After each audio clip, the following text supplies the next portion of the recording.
El reciente sobrevuelo de un caza ruso Su-35 reportado por el Mando Norteamericano de Defensa Aeroespacial, NORAD por sus siglas en inglés, sobre territorio de Alaska despertó las alarmas, aunque en un comunicado informaron que la conducta del avión ruso fue insegura, poco profesional y que había puesto en peligro a todos, algo que no se ve en una fuerza aérea profesional.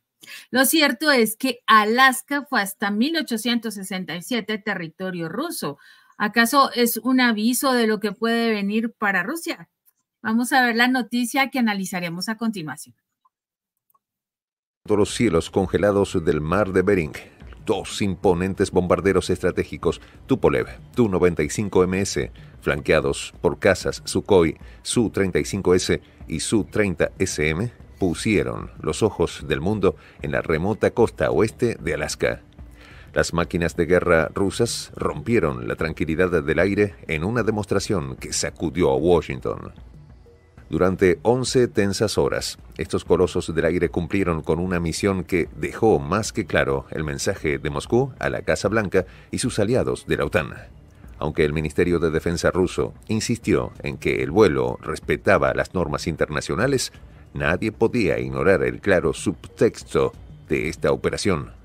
Más allá de los informes técnicos, lo que realmente se siente en el aire es la sombra de una disputa ancestral, un conflicto entre grandes potencias que no muestra signos de cesar. Descrito oficialmente como un vuelo de rutina, esta misión coincidió de manera inquietante con un momento de alta tensión global. La aparición de aeronaves rusas tan cerca del espacio aéreo estadounidense no es casualidad. Cada incursión militar de Moscú parece calculada para elevar las apuestas en este juego de poder con Occidente, avivando temores de una confrontación directa. Con Putin al mando, está claro que cualquier intento de alterar las fronteras geopolíticas encontrará resistencia.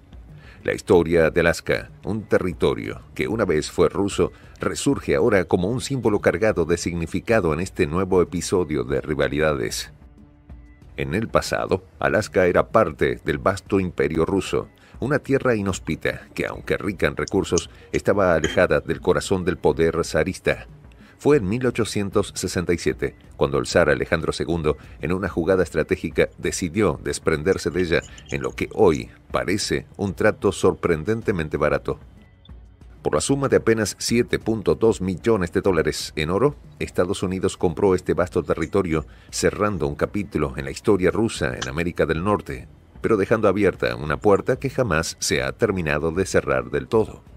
El conflicto ahora no gira en torno a la soberanía de Alaska, sino a lo que representa.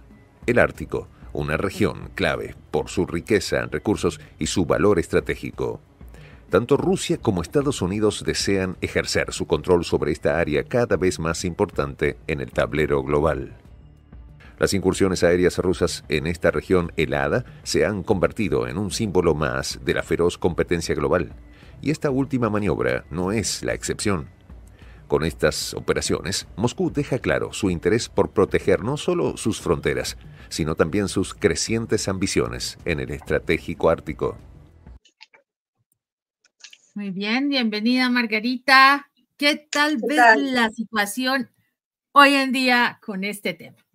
Bueno, viendo la frase que consigna que Alaska será rusa, una frase, la verdad, atrevida, bueno, parte de una serie de acontecimientos, no solo históricos, referidos a la pertenencia que tuvo Rusia de Alaska en 1867, sino también por acontecimientos recientes que otorgan un protagonismo en esa gélida región del planeta a la presencia rusa y hace ver la posibilidad de que Estados Unidos pierda el dominio sobre esa zona, porque eso puede ser una amenaza, ¿eh?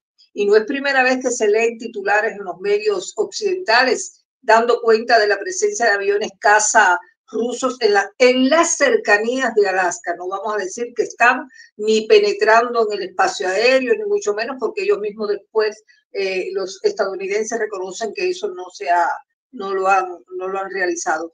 Pero bueno, esta vez arreciaron el mensaje diciendo que Estados Unidos denunciaba la respuesta insegura de un caza ruso tras ser interceptado cerca de Alaska. Y esta noticia, Ivette, la atribuyen al Mando Norteamericano de Defensa Aeroespacial, que, como bien tú decías, responde a las siglas de NORAD, por sus siglas en inglés, dando cuenta de que la semana anterior, pues uno de sus aviones había interceptado un caza Su-35 de la Fuerza Aérea Rusa cerca de Alaska, y hasta publicó un video y todo en el que se muestra esa supuesta respuesta insegura ante los hechos. Y te digo una cosa, mira, hay tensión en aumento por el tema ese de la zona, porque en septiembre pasado Estados Unidos envió también soldados a Alaska diciendo que era por el aumento de la actividad militar de Rusia en esa zona, y hasta llegó a movilizar a más de 100 soldados junto con lanzacohetes portátiles hacia una desolada isla del archipiélago de las Aleutianas al oeste de Alaska, en medio de lo que consideró un incremento de la presencia de aeronaves y embarcaciones militares rusas cerca del territorio estadounidense. Y fíjate que el parte decía que 8 aeronaves militares rusas y 4 embarcaciones, incluidos 2 submarinos, se habían acercado a Alaska en la última semana, mientras Rusia y China, ahí aparece el otro actor en el escenario, realizaban ejercicios militares conjuntos. Ninguno de los aviones violó el espacio aéreo de Estados Unidos, y un portavoz del Pentágono incluso indicó que no había motivos de alarma. Pero entonces no sé a qué venía toda esta algarabía, si era un simple por si acaso. Y uno se pregunta, bueno, tanto le temen a los rusos, Ivette, que ya solo de verlos de lejos empiezan a temblar, y hicieron toda esa movilización de soldados, de tropas, por si acaso. ¿Qué te parece? Pues Margarita, el miedo siempre ha estado ahí desde hace mucho tiempo. Recordemos que por allá en los años 50, bajo la doctrina del señor McCarthy con el comunismo, que todo lo rojo era nocivo para la salud norteamericana, se hacían este tipo de conjeturas y se hacían simulacros de bombas cayendo, bombas, cuándo va a estallar la bomba y va a venir por el lado de los rusos. Y mucho antes, Margarita, cuando se desarrolló la Segunda Guerra Mundial, perdón, después de la Segunda Guerra Mundial, en el transcurso, perdón, de la Segunda Guerra Mundial, cuando se hizo todo el proceso de salida de la bomba atómica, de la creación de la bomba atómica con Oppenheimer a la cabeza, el cuento era que Rusia también tenía la bomba. O sea, la carrera por la bomba, ¿no? Y los estadounidenses estaban asustadísimos de que los rusos tuvieran la bomba. Esto ha sido permanente, Margarita, pero la historia está plagada de muchas cosas, de muchos detalles. En algún momento Estados Unidos y Rusia estuvieron en territorio de Alaska negociando juntos en algún momento de la historia, ¿no? Adicionalmente, fueron asentamientos y se creó una compañía, digámoslo así, entre Rusia y Estados Unidos bajo el control del comercio de pieles en Norteamérica. Después ya fue cuando con estos procesos digamos, se tensionaron las relaciones, pero el secretario de Estado estadounidense, William Seward, fue cuando el 1 de agosto de 1867 compró Alaska. Esto fue una cosa, pues, al gobierno ruso, esto fue un negocio. Una metedura de pata como la que hizo un presidente en Cuba que vendió la base naval de Guantánamo, y por eso los estadounidenses están envasados ahí. Exactamente, entonces Rusia estaba mal y aprovecharon, ¿no? Porque, entre otras cosas, adivina contra quién estaban asociados tanto Rusia como Estados Unidos en ese momento histórico. Dime. Nada más y nada menos que contra los británicos. Entonces, ¿qué pasó? Las dificultades financieras de Rusia y el deseo de que Alaska no cayera en manos británicas, pues, ¿qué hicieron? Le dijeron a Estados Unidos, venga, le vendemos su territorio, ¿no? Porque hubo pues obviamente allí el fracaso en ese momento en la guerra de Crimea, que es otro evento histórico importante, y esa compra se hizo efectiva el 18 de octubre de 1867. En Estados Unidos la llamaron la locura de Seward, la nevera de Seward, el jardín del oso polar de Andrew Johnson. Y pues obviamente ahí un tiempo después se dieron cuenta de lo que había en territorio ruso, en territorio de Alaska, perdón. Nada más y nada menos que oro y petróleo. Exacto. Los dos elementos más valiosos ahí están. Y por supuesto, ya de Estados Unidos, cuando la adquirió, pues se liquidaron todas las participaciones de la compañía ruso-americana que estaba allí bajo el control de todo el tema del comercio de pieles y quedó a cargo de Estados Unidos desde entonces. ¿Qué pasa? Que Alaska es muy cerquita, están entre el estrecho de Bering, entonces aquí está Rusia. Uno frente al otro. Sí, uno frente al otro. El paso es muy corto, muy estrecho. Y eso es lo que está ocurriendo. Entonces, da bastante, ¿cómo se dice? Causa gracia cuando los estadounidenses, específicamente los militares, dicen, oh, vemos venir un avión y además está haciendo cosas terribles. No sabemos qué cosas terribles. Bueno, tenemos en primicia el video, lo vemos rápidamente, las fotografías que son algo bien interesante porque nos muestran básicamente, ahí estamos viendo, ¿cierto?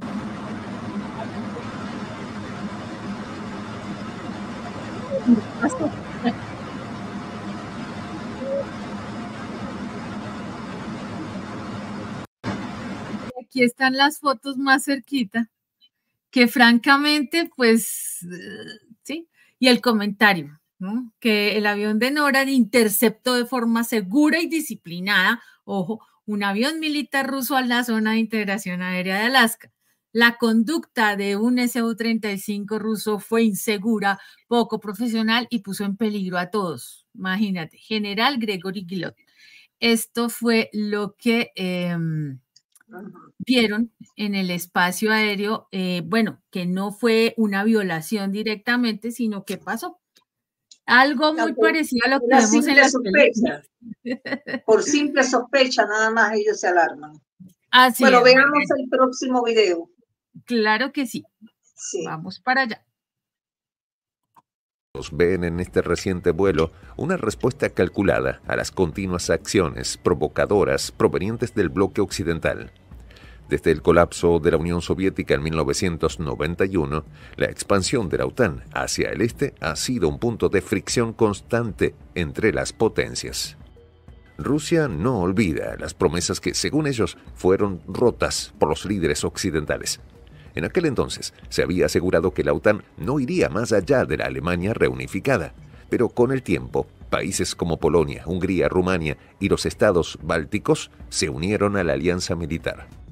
Este vuelo de los conocidos Tu-95MS, apodados por la OTAN como Bears, no se trata de un incidente aislado. Las incursiones aéreas rusas sobre el Ártico han aumentado de manera constante en los últimos años, marcando un patrón inquietante. Ya en 2020, varias misiones similares fueron llevadas a cabo por la aviación rusa. En más de una ocasión, los cazas estadounidenses F-22 han sido desplegados para interceptar estos vuelos rusos. Aunque dichas interceptaciones siempre se manejan con una aparente calma, la tensión subyacente entre ambas fuerzas aéreas es innegable. Lo que Rusia busca con este despliegue no es solo demostrar su potencia militar, sino enviar un mensaje inequívoco. Su capacidad para proyectar poder en cualquier rincón del planeta, incluso cerca del territorio estadounidense, es real y no puede ignorarse. A pesar de las acusaciones de provocación por parte de los medios occidentales, es fundamental recordar que el espacio aéreo sobre el mar de Bering sigue siendo neutral. Las normas internacionales permiten a los aviones militares volar en esa zona sin infringir acuerdos. No obstante, lo que realmente inquieta a Washington no es tanto la legalidad del vuelo, sino lo que éste simboliza. En los últimos meses, la relación entre ambos países ha llegado a niveles de fricción que no se había visto desde los días más tensos de la Guerra Fría. El endurecimiento de las sanciones hacia Moscú, sumado a la crisis en Ucrania y la presencia creciente de la OTAN en Europa del Este, ha llevado las tensiones a su punto más álgido. Este reciente vuelo de los Tu-95MS se interpreta como un aviso claro de que Rusia no permanecerá de brazos cruzados ante estas provocaciones. A su vez, las maniobras conjuntas entre Rusia y China se están convirtiendo en el nuevo foco de atención internacional. Este tipo de cooperación militar entre dos potencias tan grandes añade un ingrediente explosivo al ya complejo escenario global. Bueno.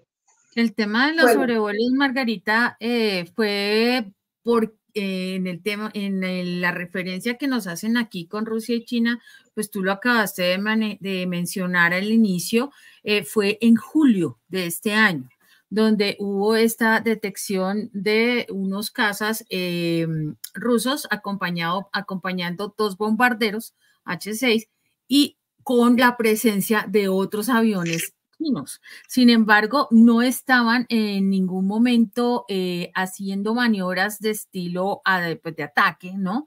Pero la alarma, de hecho, ahí en ese momento, NORAD informó que no representaban ninguna amenaza. Sin embargo, pues obviamente para cualquiera en el otro bando se va a considerar siempre como algo que inspira terror. Y pues... Por eso te decía, perdón, por eso te decía que yo no sé si los estadounidenses se están anticipando demasiado a los hechos o se preocupan con exceso por los movimientos esos de los aviones rusos, porque fíjate que ninguno ha violado el espacio aéreo y ya ellos salen a interceptarlos. De hecho, Ivette, fíjate que en mayo pasado también dijeron que aviones de Estados Unidos rastrearon y escoltaron a 2 bombarderos rusos con capacidad nuclear cerca de Alaska. Y el Comando de Defensa Aeroespacial de América del Norte dijo haber detectado las naves militares rusas que operaban en la zona de identificación de defensa aérea y que ambas fueron seguidas hasta que regresaron a sus bases. O sea, ellos están tratando de mostrarse bastante cuerdos y no lanzarse porque realmente no ha habido ninguna violación efectiva. Es más, el vocero del Pentágono, general de brigada Pat Ryder, en una conferencia de prensa que había dado hace un tiempo, llegó a decir que no es la primera vez que ellos veían a los rusos y a los chinos, ese es el otro fantasma al que ellos le temen, volando en las cercanías, y apuntó que es algo que obviamente ellos siguen de cerca y que también es algo para lo que están preparados para responder. O sea, siempre la amenaza subyace en medio del mensaje que dan a conocer. En realidad yo no sé por qué tanto alboroto cuando ellos mismos afirman que ese avión ruso permaneció en el espacio aéreo internacional y no entró en el espacio aéreo soberano estadounidense o canadiense, y que esta actividad rusa del ADIS de Alaska se produce con regularidad y no se considera una amenaza. La ADIS, para que tengamos en cuenta qué cosa comienza en el lugar donde finaliza la soberanía aérea de cada país y se define como la porción del espacio internacional que requiere la identificación de todas las aeronaves que resulten de interés para la seguridad nacional. O sea, todo el que vaya a atravesar por ahí tiene que identificarse para que no haya motivo a confusión alguna. Y yo te decía, Ivette, ahorita que te interrumpí un minuto para hacerte una referencia a lo que pasó en Cuba, cuando en tiempos pasados algún gobernante decide dar un paso sin pensar lo que en el futuro va a implicar para los habitantes o las generaciones posteriores. Eso pasó en Cuba con la base naval en la bahía de Guantánamo, que era o es un enclave militar de los Estados Unidos. Ahí hay ahora una prisión de máxima seguridad para los talibanes, esos que ellos creen que fueron los que volaron las Torres Gemelas, y ha convertido eso en una prisión de alta seguridad en el sureste de Cuba. Bueno, lo que pasó con eso fue que arrendaron, el que era gobernador de Cuba en el 1903, arrendó a Estados Unidos esa porción de la bahía de Guantánamo, que viene siendo la mitad de la bahía, porque la otra mitad es parte cubana, según un tratado cubano-estadounidense, y aunque Cuba reclama, y se lo reclamó a Obama, que cerrara ya la base naval de Guantánamo, y él prometió que lo iba a hacer y no lo hizo. Bueno, Estados Unidos se ha seguido aferrando a que todavía corre el arriendo, el alquiler, y no va a entregar la base. Entonces, lo de Alaska fue otra cosa, fue vendida, o sea, más compromiso todavía, porque este arriendo se puede terminar en un momento determinado. Además, nunca Fidel cobró por el alquiler de la base naval de Guantánamo ni un centavo, para no darle derecho a los estadounidenses a quedarse ahí. Pero en el caso de Alaska, la vendieron.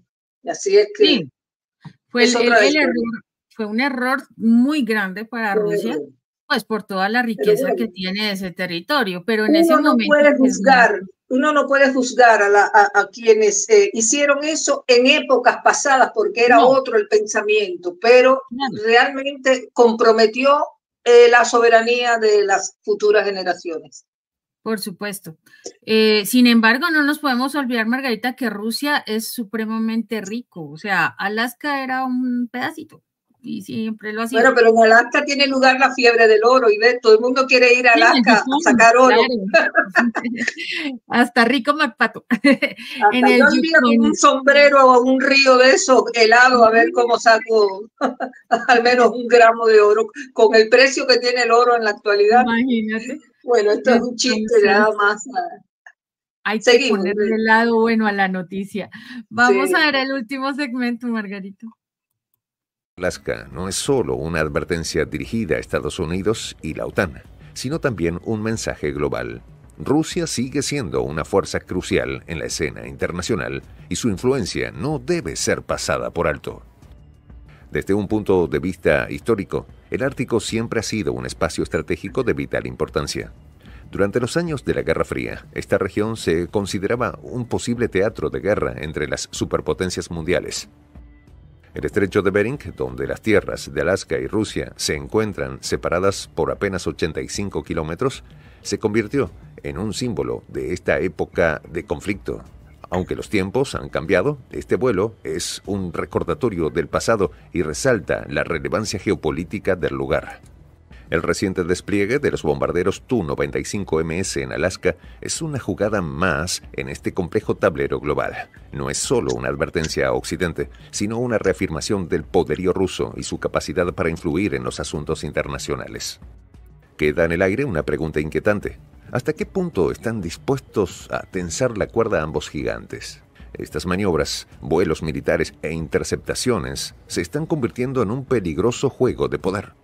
Aunque a primera vista podría parecer una operación rutinaria, este vuelo forma parte de una batalla más amplia, una que no solo se libra en los cielos, sino también en las salas diplomáticas de todo el mundo. Mientras tanto, Alaska vuelve a ser el centro de atención en esta creciente confrontación global. Entonces, ahí lo tienes, Margarita, cómo ese miedo cada vez se hace mucho más grande. Y pues es obvio que ahorita con mayor razón, sobre todo ante las provocaciones permanentes que hace la OTAN a Rusia, ya esto es algo que ya se convirtió en la cotidianidad, y no solamente por el conflicto con Ucrania, sino por todo el poderío y el fortalecimiento que ha tenido Rusia en los últimos meses. En los últimos, creo que este último año se fortaleció tremendamente. Así es. Bueno, yo estuve investigando un poquito y sobre el asunto, y fíjate que tanto pánico y alboroto de los estadounidenses se debe al temor de que Rusia pueda exigir la devolución de Alaska y que así Estados Unidos pague el costo de las sanciones económicas que le ha impuesto a Moscú. Pero ¿de dónde surge esta idea? Bueno, todo esto viene a partir de que Oleg Medvedev, asesor de Putin y miembro del Parlamento, en un momento determinado él exigió a través de la televisión estatal rusa que Estados Unidos le devuelva Alaska a Rusia. y que pague así todos los daños económicos ocasionados por las sanciones que la Casa Blanca le ha impuesto a Moscú. Dicen que este señor Oleg suele hablar a nombre de altos funcionarios del gobierno ruso, pero lo cierto es que no sé si lo hizo a título propio o en nombre del gobierno de Rusia, pero planteó el asunto de que deberíamos pensar en reparar el daño causado por las sanciones y la guerra en sí, porque eso también cuesta dinero y debemos recuperarlo. Son palabras textuales de Oleg, a pesar de que Rusia fue el país que, bueno, empezó la operación militar, ya que ya sabemos, especial. Bueno, Machev o Mavvechev dijo entonces que quiere la devolución de todas las propiedades rusas, las del Imperio Ruso, la Unión Soviética y la Rusia actual, que ha sido incautada en los Estados Unidos y así sucesivamente. Eso incluye Alaska e incluso Fort Ross, California, una pequeña área en el condado de Sonoma, que en su momento fue el puesto de avanzada más al sur del Imperio Ruso en América del Norte y que se vendió en 1841. Bueno, mira, y todo esto nos coloca en una situación que la verdad son presupuestos, ideas que se lanzan, pero que todavía no tienen un asidero fuerte y tampoco tienen un pronunciamiento oficial por parte de la voz central de Moscú, que se sabe que es Vladimir Putin. Pero de todas maneras, esto nos devuelve al título que dio inicio a este comentario. Alaska será rusa. Bueno, ¿quién lo duda? Vaya usted a saber. Bien, hasta acá el comentario del día. Esperemos haber contribuido a ganar en argumentos sobre este asunto que es casi que queda en suspenso, donde miden fuerzas rivales potentes como Rusia y Estados Unidos por un territorio gélido. No sé quién pueda vivir en esos lugares, pero bueno, hay mucho oro, muchas riquezas. Y esa es la razón, ante todo, y además de las razones históricas. Bueno, agradecer a nuestros seguidores por los minutos que nos han dedicado, invitarlos a que se sumen a nuestro canal de Prensa Alternativa, que es La Voz de la Patria Grande, y los dejo con vos, Ivette. Muchas gracias, Margarita. Gracias, como siempre, a nuestra audiencia que nos sigue, nos acompaña, nos aporta para llevarles a ustedes la mejor información, siempre objetiva y siempre documentada. Vamos a invitarlos a que se suscriban a nuestro canal, a formar parte del gran proyecto de La Patria Grande, liderado por nuestro director Juan José del Castillo. La idea es que ustedes se sumen, suscríbanse y se vuelven miembros activos de esta comunidad que tendrá otros espacios, más sorpresas y obviamente la interacción con todo el equipo de Prensa Alternativa. Por ahora les dejo con la frase del día. No podemos negociar con aquellos que dicen lo que es mío y lo que es tuyo es negociable. Lo dijo John Fitzgerald Kennedy. Nos vemos pronto hasta que nos volvamos a encontrar. Chao.